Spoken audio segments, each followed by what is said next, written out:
Hi, Michael Tellinger here. I'd like to talk to you about the shape of the stone circles, these mysterious ancient ruins that cover such large parts of southern Africa, mostly South Africa, Zimbabwe, parts of Botswana, Mozambique, and it goes even further north over the Zambezi River into Zambia and the countries north of Zimbabwe. Our minds are wired strangely. We always, obviously, we assume that since there's stone walls and a stone structure, it must have been built by somebody, and it would have been built for a purpose or a reason, and that reason could only be for human dwellings, human habitation, or animal dwellings, or to keep animals. And then you start looking at the structures of these stone circles, and you can't help but ponder and wonder, why are these stone circles such weird shapes? Why do they have such weird internal structures? Because the internal patterns of them, there's an infinite diversity in those. In other words, there are no two stone circles that have got the same internal structure.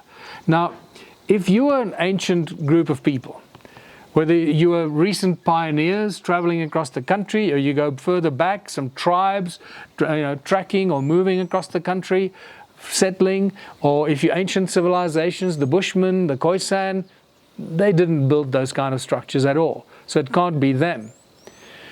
And you start thinking, well, who built these? So they have these external walls. They're generally round or roundish or oval shaped, with sometimes things attached to them, sort of semicircular structures attached to the outside wall, and no rational thinking, or what you would think, logical thinking, makes any sense. Because we would think, if I was going to build a kraal for cows or sheep or some animal, it would have some sort of structure to it. And if I was going to build another one, it would sort of look the same. Right? So we'd put a plan together, we'd plan it, it'd be a circle, and then we'd put these compartments inside for the goats or the cows and the pigs or whatever animals you are keeping. But that's not the case. Each stone circle is completely unique. There are no two stone circles that are the same. And the internal structures make no sense at all. And especially when you discover that there are no doors and entrances into the original structures.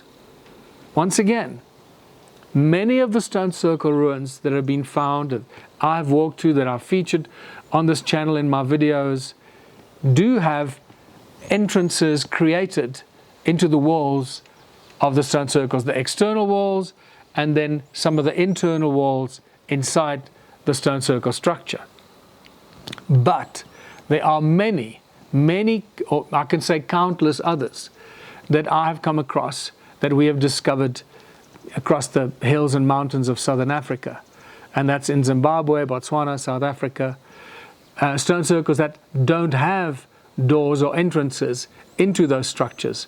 And that obviously was the big aha moment when I realized that these structures were not built for humans and not built for animals as dwellings in their original form.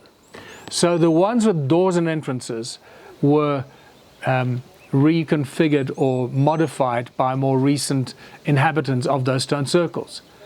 But that still doesn't explain the strange shapes of the stone circles, from the external walls to the internal structures.